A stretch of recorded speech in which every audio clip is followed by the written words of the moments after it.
Hey, welcome back. If you're new to competitive shooting, you may not realize that barrels are consumables in this game. Well, they are. As a matter of fact, the average barrel is going to last anywhere from 1,500 to 3,500 rounds, depending on which game you're playing and what cartridge you're shooting. This is a 6-dasher barrel to replace the 6-dasher barrel on my PRS rifle, and is likely to be one of the best barrels I've ever had. Now, this particular barrel was chambered up for me by Keith at KW Precision. It's a Hawk Hill blank in 1.7.5 twist, and it's a 1.25 straight contour barrel at 26 inches. I did that to change the balance of the rifle, but that is the subject of a different video. This video is about how I'm going to evaluate this barrel before it becomes my only barrel for that rifle. So come along with me and let's go through the steps that I use to evaluate a barrel to see how good it is before it becomes the only barrel you have. And that way, if anything goes wrong, we have an opportunity to correct it before it becomes critical. The first step is a bore scope inspection. Now, this barrel, just like every barrel from Keith, it looks like jewelry inside. This is beautiful. Absolutely straight on the chamber and a very, very nice finish inside. I can't ask for any more of any barrel from any smith. If you want Keith to chamber up some barrels for you, give him a call. Now, I can't put a link to his website on YouTube because YouTube doesn't allow me to do so.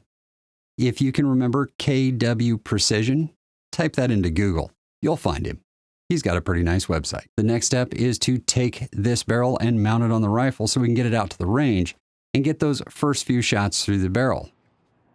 So the barrel mounted, it is time to get out there. Now, at time of recording, it is 4 days later. It took me a little time to get out to the range and use it. Unfortunately, I'm not the only user of the range. And like any good gun club, it's first come, first served for scheduling, and there were several events scheduled over the weekend. So Sunday morning, I went out and used one of the 100-yard ranges for this. It doesn't really matter what range you use. You can use 100, 200, 300, 600, whatever you want to do. You're just looking for a couple of key indicators when you do this. At this point, I need to bifurcate the methodology just a little bit to make it easier to understand. If we are talking about a brand new cartridge to you, whether anybody else has shot it before or not, then you're going to have to do it in a little different way than what I did here. This is the second barrel of the same cartridge that I already had. So I was able to use leftover ammunition from failed experiments and the prior match to do what I'm doing here today. The difference, if you're doing a first time for a cartridge, is that you're going to have to load a safe load for your barrel, and you can do your charge workup only to a certain amount. Because remember, that barrel's going to be slow when it's new. It's not going to make as much pressure. And as it seasons, it's going to start making more pressure. So don't get excited about finding max right now, because you could find that max is way over max in another 150 rounds. Now, when we go to the range, the last thing we want to do at this point is load development. That is not the intent of this particular exercise. What we're trying to do is put some rounds through the barrel and grade it. So I brought 2 loads with me. I had leftovers from a failed experiment, which was H4350 with 109 Berger long-range hybrid targets. Nothing wrong with the bullets. It was just the combination that didn't work. And some of those 108 boat tails that I've been shooting in matches, loaded with Varget. 2 different powders, you say? That could be a problem? Absolutely not. Not at this point. We're trying to season the barrel. It really doesn't matter because we aren't doing absolute load development. We're trying to figure out how poorly the barrel can shoot given an untuned load.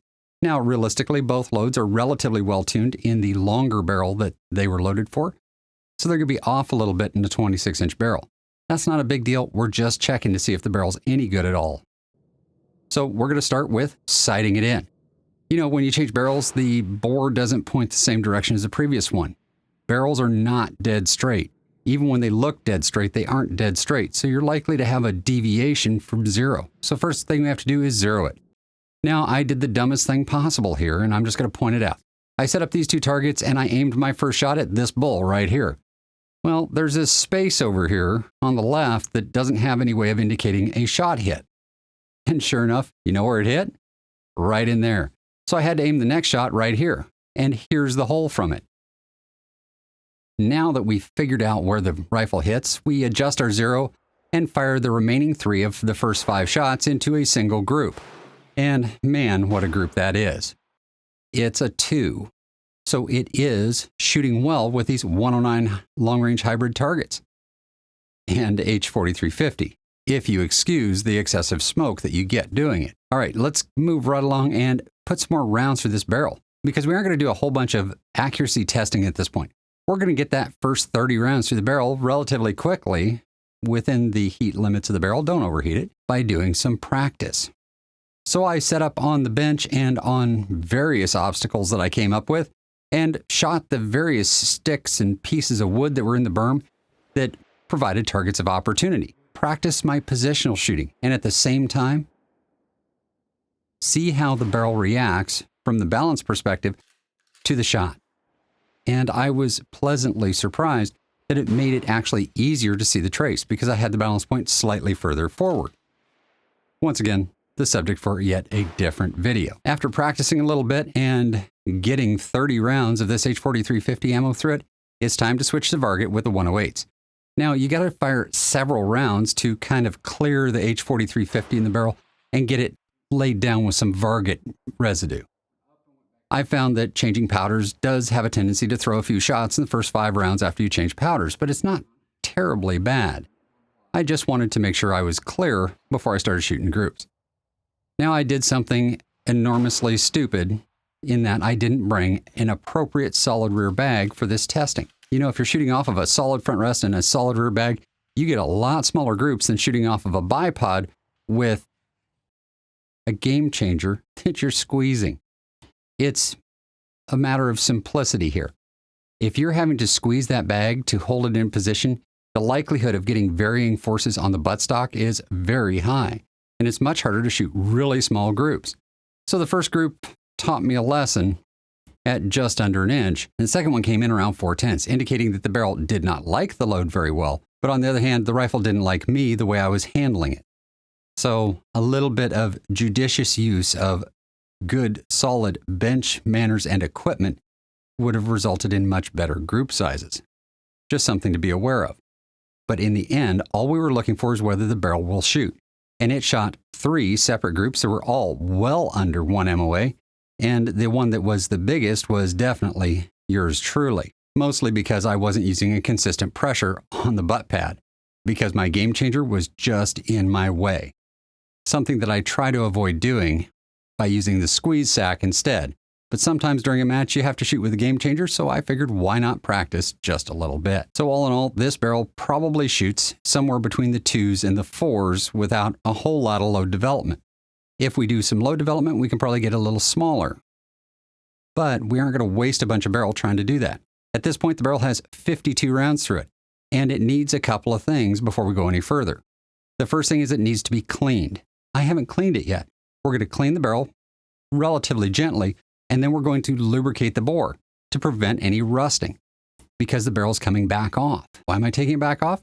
Because I have that other barrel that's just about 2,000 rounds that still has some life left, and I need to use that barrel up now that I know this one is good so that I can transition to this barrel for the next match that really matters. In summary, when you get a new barrel, the first thing you need to do when you have an opportunity is check it and grade it and see if it is adequate for your usage. If it is, clean it and put it away when you wear out the previous one. Then you can go back to it and finish up load development when it's time to use it. The only other option you have is to have 3 or 4 barrels chambered at a time so you can switch from one to the other if something doesn't work out. But that's kind of an F-open thing. It's a barrel grading kind of competition. In PRS, it's not quite as critical, but you still want to make sure that that barrel is good before you put all your eggs in that basket. Until next time, shoot straight. Make sure you understand the quality of your barrels before you need them, and I'll see you in the next video.